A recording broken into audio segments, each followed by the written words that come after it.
Bien, amigos, nos acompaña hoy en esta consulta el doctor Edison Rodríguez.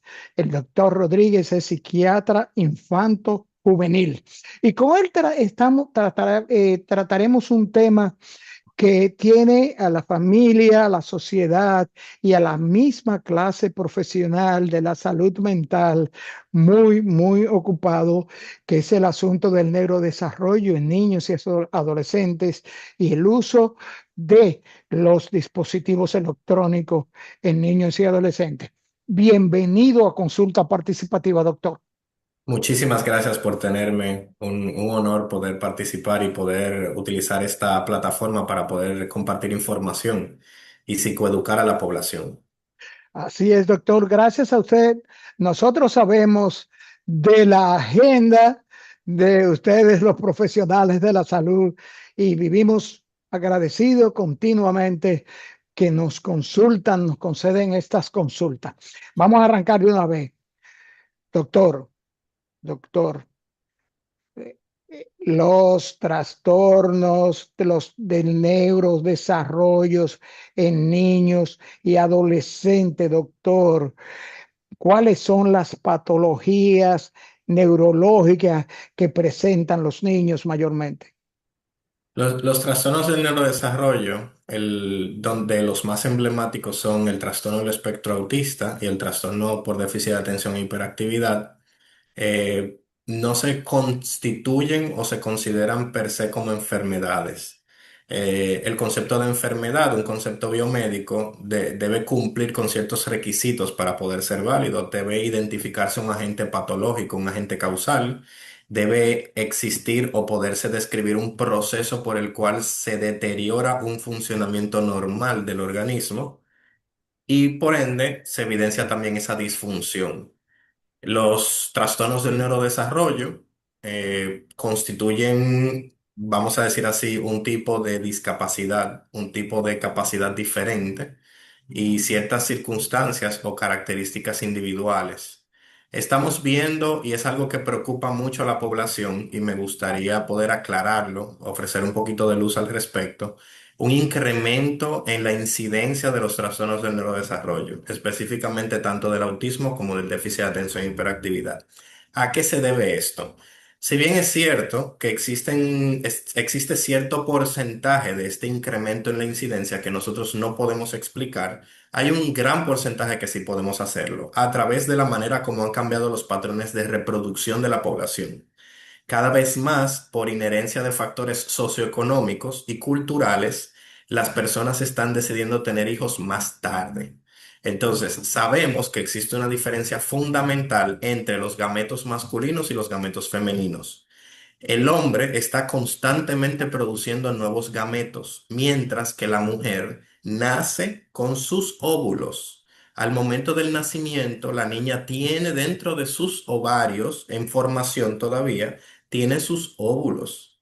Y por eso existe una finiquitud al ciclo reproductivo de la mujer, mientras que el hombre persiste siendo fértil mucho más tiempo. Es porque se agotan esos óvulos al momento de que la mujer ya entra en la menopausia.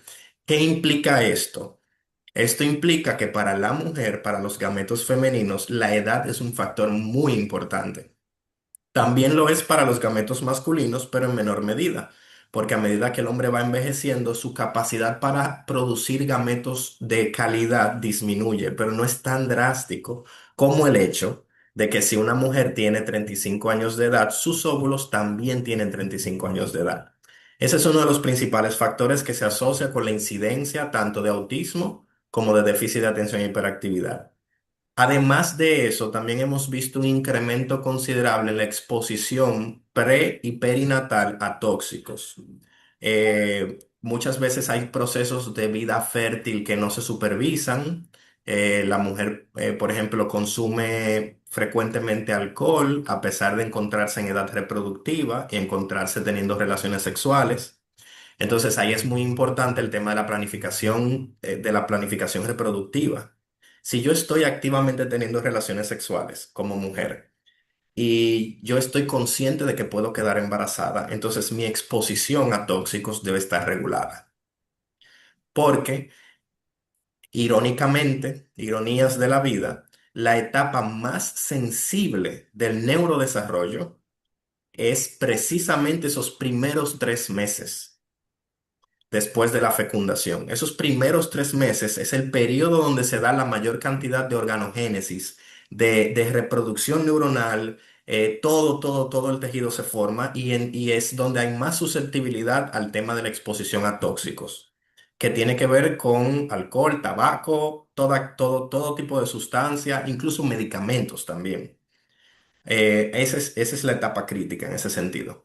Y esos son los dos principales factores que nos ayudan más o menos a entender el por qué hemos tenido este incremento tan drástico en la incidencia de trastornos de neurodesarrollo. Doctor, pero usted está diciendo algo que, qué bien, doctor, que usted ha enfocado ese tema del asunto de la edad del óvulo de la mujer en relación con la fertilidad continua del hombre, aunque entre en una edad de adultez mayor. Porque fíjese, ciertamente es muy poco lo que se trata, eso que usted señala, de que ciertamente una mujer, podemos decir, 37 años para tener su primer embarazo, pero esos óvulos ya han pasado un ciclo de vida que si así se quiere es largo, ¿cierto, Sí, doctor? claro, claro, claro. Claro. Entonces, uno de los aspectos que me preocupa de cómo se abordan estos temas es que generalmente se abordan desde una perspectiva muy de lucha de géneros y de que si quién tiene más derechos, quién tiene más poder, pero hay una realidad biológica, eso es una realidad biológica. Por ejemplo, otra realidad biológica que impacta el tema que tratamos hoy en día, que es el impacto del uso de dispositivos electrónicos en niños, niñas y adolescentes, es el tema, y es mi mayor preocupación, y por eso la comparto con ustedes, de la manera como la presencia de los niños y los adolescentes en los medios digitales, sociales, las redes sociales, está empeorando el panorama de respetar la integridad sexual de los niños y adolescentes.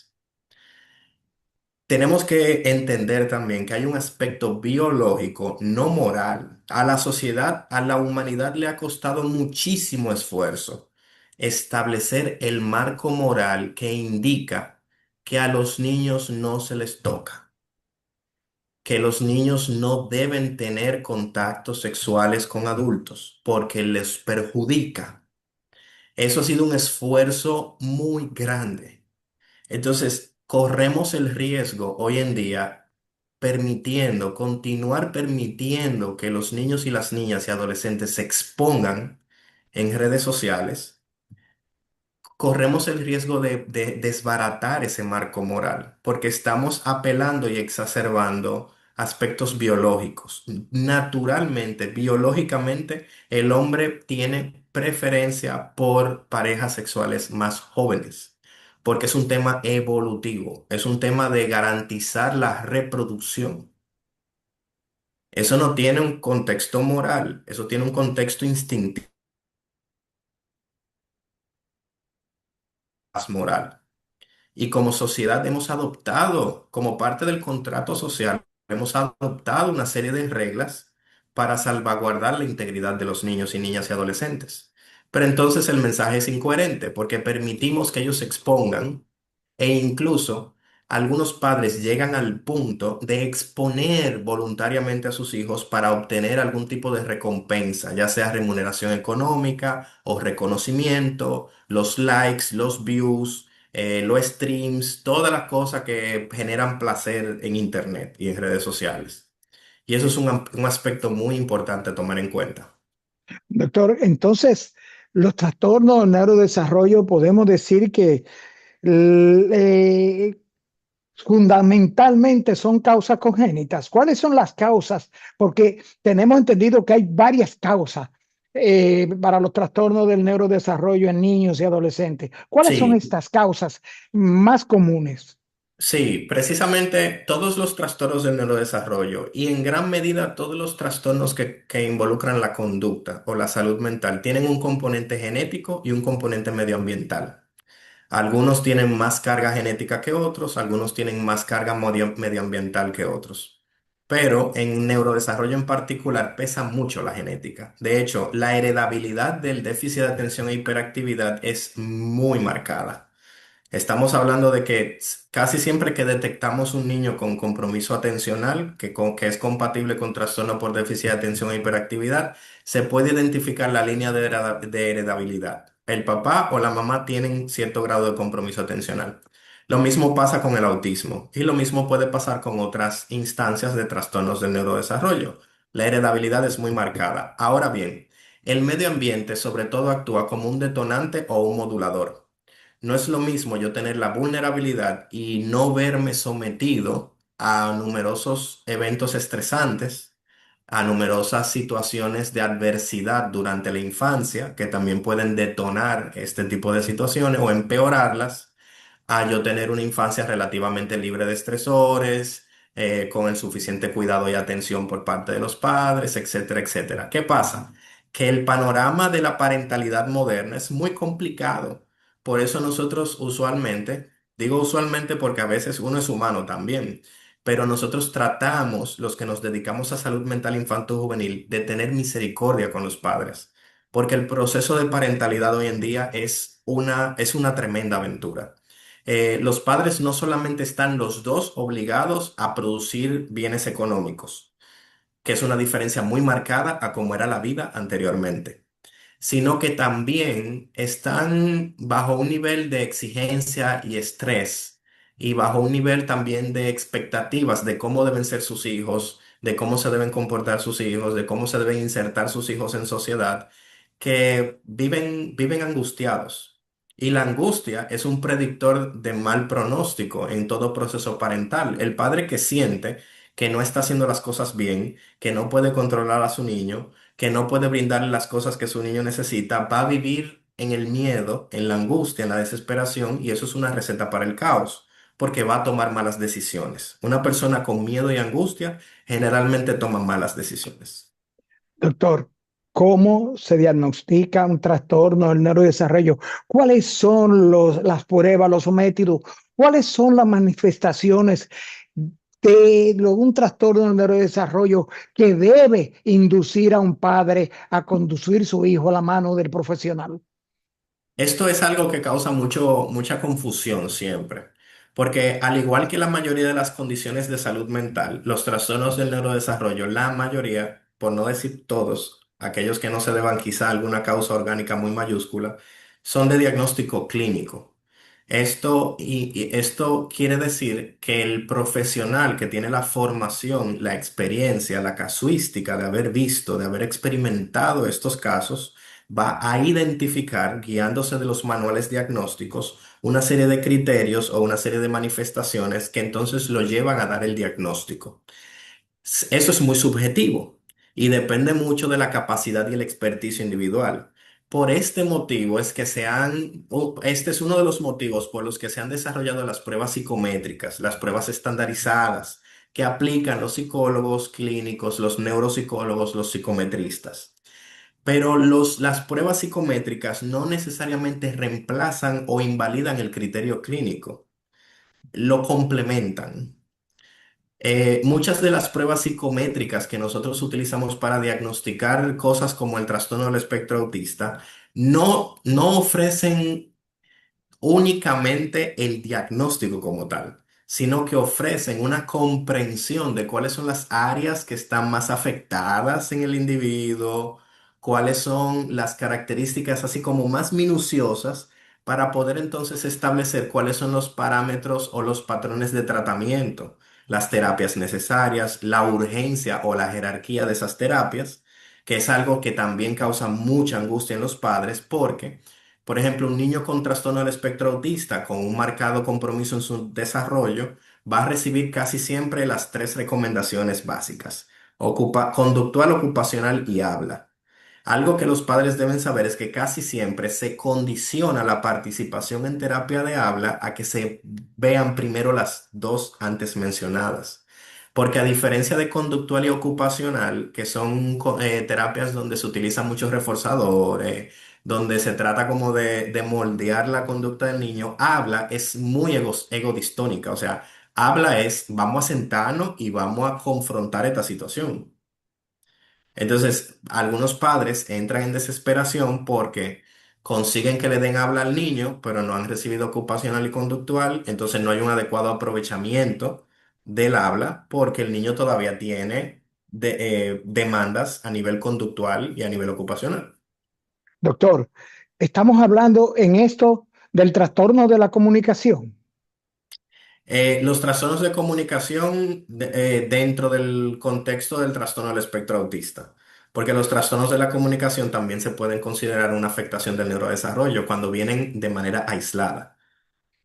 O sea que esto de cuando un niño, doctor, presenta que hemos visto y tenemos preguntas de madre que no entienden por qué el niño no tiene interés en nada y de un momento a otro, una cosa que pudiera parecer tonta o peligrosa, le llama poderosamente la atención y lo sustrae. ¿Es esto una muestra? ¿Son esto una de las manifestaciones del trastorno del espectro autista? Puede serlo, puede serlo. Tenemos que tener mucho cuidado con no asociar conductas específicas a trastornos específicos, aunque puede haber una fuerza de asociación, pero hay muchas conductas que el niño presenta a lo largo de su proceso de desarrollo que no son persistentes, no son invalidantes, no son del todo disfuncionales, pueden resultar molestas para los padres, pueden resultar curiosas, pero no necesariamente se constituyen en un trastorno. Eso es algo que hay que tener muy en cuenta. Y también algo que se ha olvidado un poco es la existencia de una entidad que se denomina retraso global del desarrollo. Y también hay estados de retraso en el desarrollo que no necesariamente implican que ese niño tiene un autismo o tiene un trastorno del espectro autista. No sé si se entiende, como que los grises se han perdido. Ahora todo es blanco o negro. ¿El niño es autista o no es autista? ¿El niño tiene un trastorno o no tiene un trastorno? Cuando normalmente, en primer lugar, los niños evolucionan a diferentes velocidades. Los niños están sometidos a diferentes contextos y circunstancias. No es lo mismo, y ahí entramos de nuevo en el tema del uso de dispositivos, donde el periodo crítico para evitar a toda costa el uso de dispositivos electrónicos son esos primeros 4 años. Esos primeros 4 a 6 años por todo lo bueno que hay en el mundo y por la paz mundial. Hay que evitar el uso de dispositivos, porque el niño no aprende visualizando y contactos simples con el tacto en el celular. El niño no aprende así. El niño aprende a través de la manipulación. Manipulación.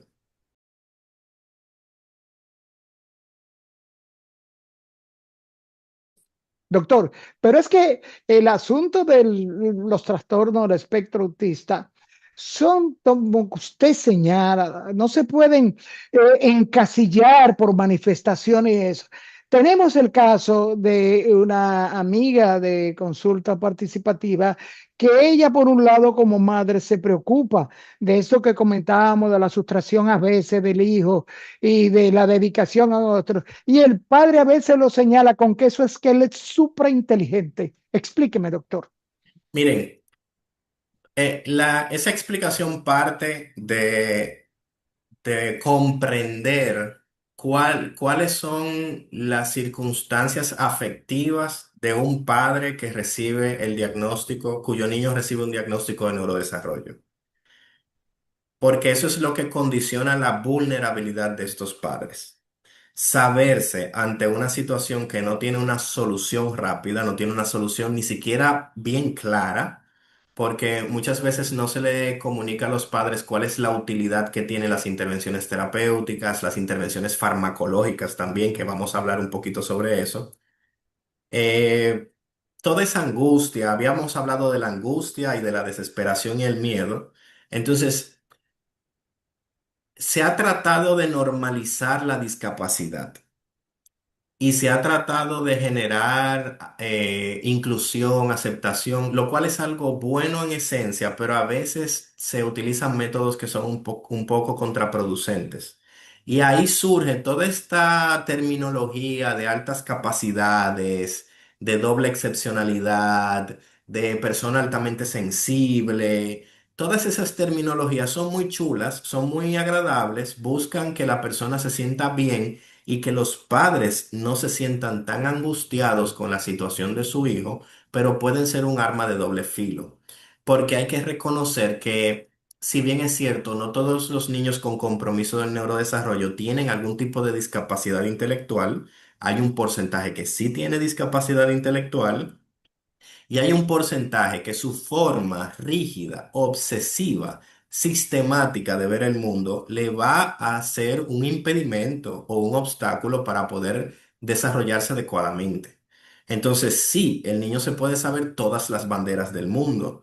El niño puede tener un interés obsesivo por ciertos aspectos y brillar cuando se habla de esos aspectos, pero eso no quita que tenga una disfunción social importante, que tenga dificultad para insertarse en los medios, en la dinámica del día a día, para ser autónomo, para ser autosuficiente.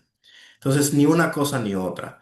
Lo ideal es que los padres intenten de ver de la manera más objetiva posible cuáles son las necesidades de su hijo y manejen de la manera más objetiva y realista posible sus expectativas sobre el niño.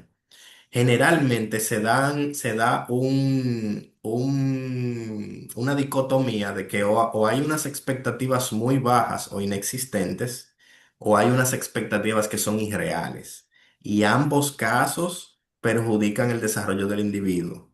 Tenemos que ir viendo cada niño, cada niña con condiciones de neurodesarrollo, tenemos que ir pasando visita, tenemos que ir eh, chequeando qué hemos logrado, qué falta por hacer, cuál es la mejor manera de abordar las necesidades de ese individuo dependiendo de su etapa de vida, etcétera, etcétera, etcétera. Doctor, entonces podemos decir que los dos extremos, déficit de atención e hiperactividad, ¿cuáles de estas dos manifestaciones es la más riesgosa para el desarrollo del niño, neurológico del niño? ¿Y cómo se tratan estas manifestaciones del trastorno del espectro autista, doctor?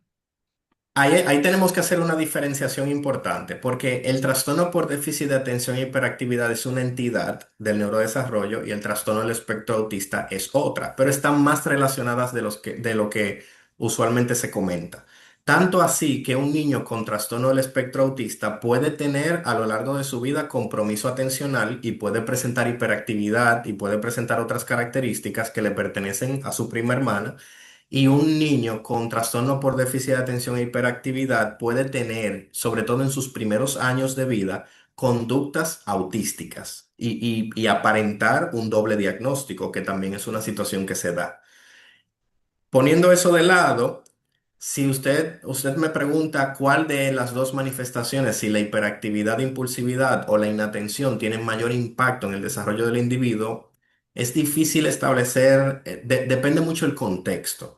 Por ejemplo, la hiperactividad e impulsividad tiene mucho que ver con el riesgo inminente físico, porque el niño está en constante movimiento, el niño está funcionando de una manera muy impulsiva, el niño no mide peligro. Me acuerdo de uno de los casos más llamativos que tuve durante mi formación, de un niño de 3 años cuya madre tenía que tenerlo gran parte del día amarrado, sujeto físicamente, porque vivían cerca de una carretera y ya usted sabrá, o sea, ese niño salía por esa puerta y a correr para la carretera. Un peligro mortal, un peligro inminente.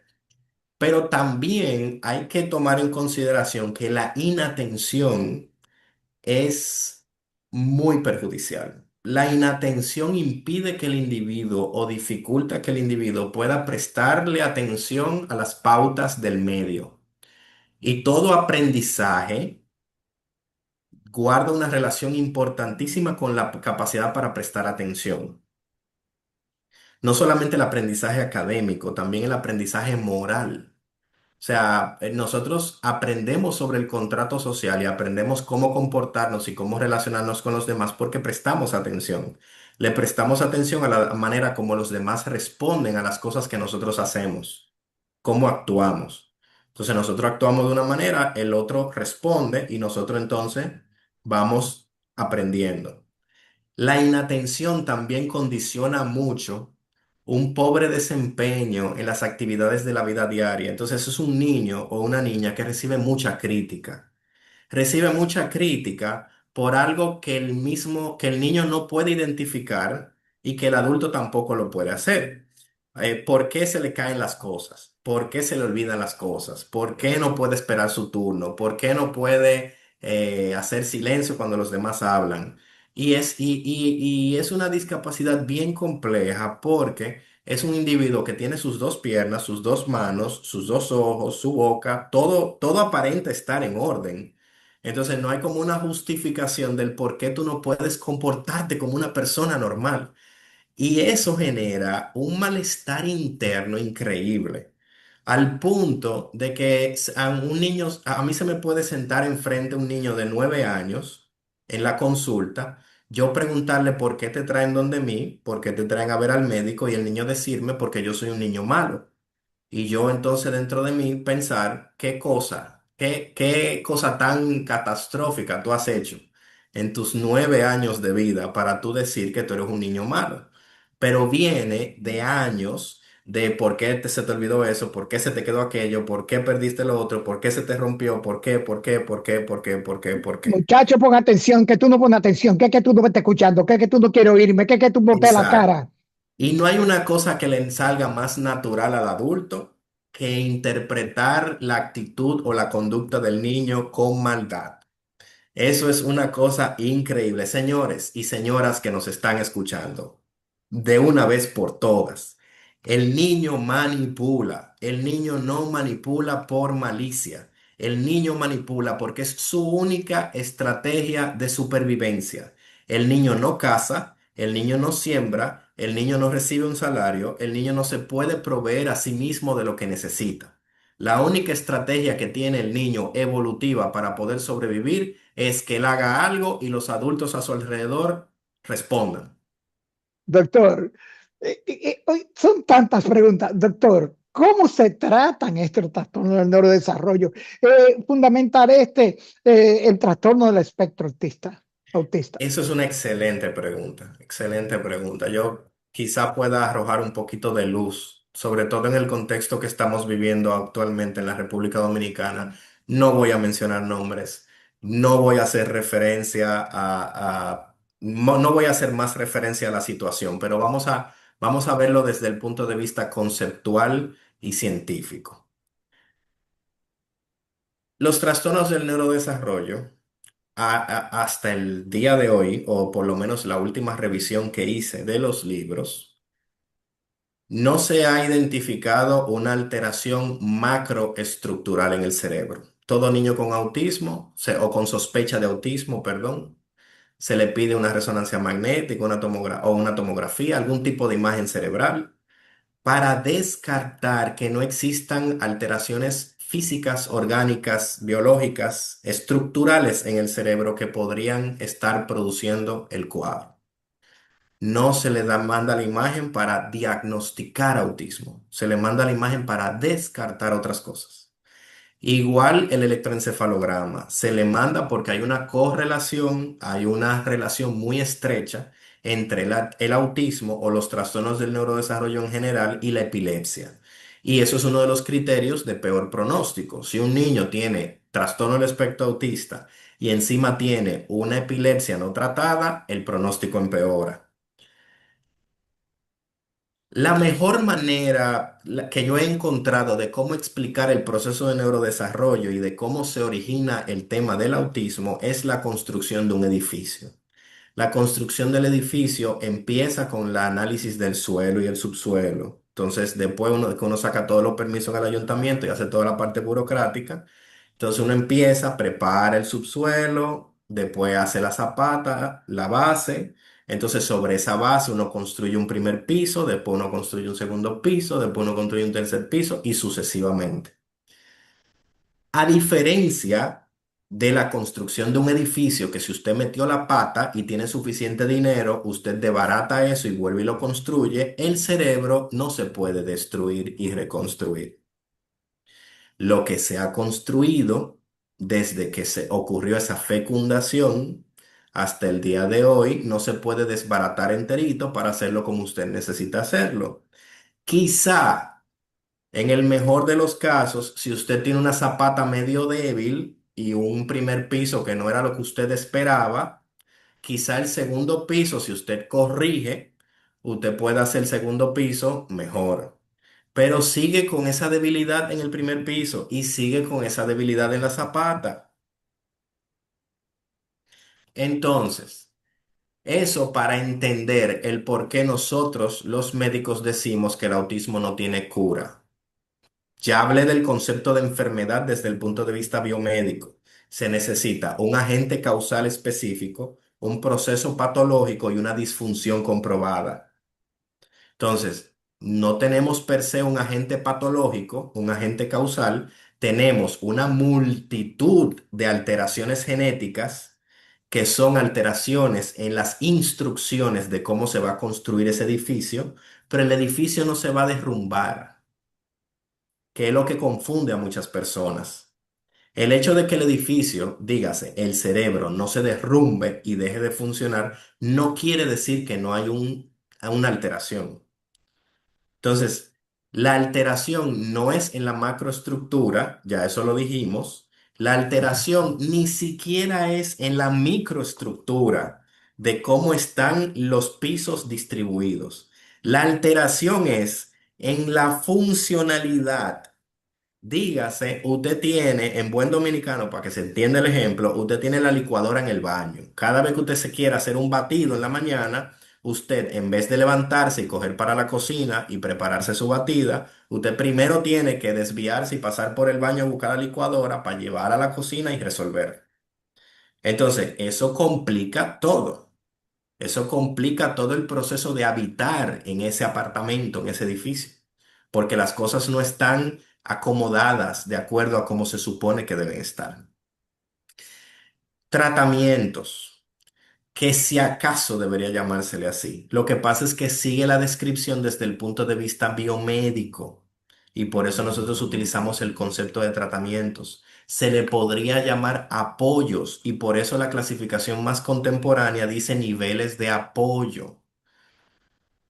¿Qué es un apoyo en el contexto del autismo? Esa persona tiene una disfunción de la reciprocidad socioemocional, tiene una dificultad para poder imaginarse a sí misma e imaginar a los demás. Eso va a tener una implicación en sus habilidades sociales, en su aprendizaje, en todo su desenvolvimiento, y eso trae unas conductas. Y y las conductas son las que entonces son el aspecto más llamativo o más inconveniente de tener un trastorno del neurodesarrollo, específicamente el autismo. Los apoyos o tratamientos desde el punto de vista terapéutico, que eso es otra cosa que he escuchado mencionar, no, que el terapeuta lo mete en una habitación y se pone a jugar con él. Los tratamientos terapéuticos son fragmentos de la vida diaria, pero estructurados con un registro, con una frecuencia, con una periodicidad. Sí, el niño va a jugar con un rompecabezas, pero no es un juego libre totalmente. El terapeuta dirige el niño a repetir frecuentemente una acción que se asocia con algún tipo de habilidad que se necesita. Por ejemplo, hablando de la ocupacional, el tema del zipper. que se necesita para ponerse un abrigo, para ponerse un pantalón. El niño no está jugando solamente con el zipper, el niño está practicando en un entorno controlado, supervisado, registrado, una habilidad que la va a necesitar para el día a día. Abrir y cerrar una tapa, etcétera, etcétera. Hablando particularmente de la terapia ocupacional, que se encarga principalmente de habilidades de la vida diaria y de autonomía. Desde el punto de vista médico-farmacológico, vamos a diferenciar los tratamientos psicofarmacológicos, lo que todo el mundo le tiene terror, los medicamentos psiquiátricos.